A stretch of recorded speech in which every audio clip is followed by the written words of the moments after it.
మాట పలుకు తెలియనిది మాటున ఉండే మూగమది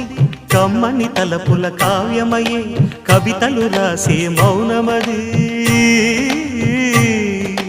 రాగల రోజుల ఊహలకి స్వాగతమిచ్చే రాగమది శృతిలయలరగని ఊపిరికి స్వరములు కూర్చే గానమది ఋతువుల రంగులు మార్చేది కల్పన కలిగిన మది భావం బ్రతుకును పాటగా మలిచేది మనసున కదిలిన మృదునా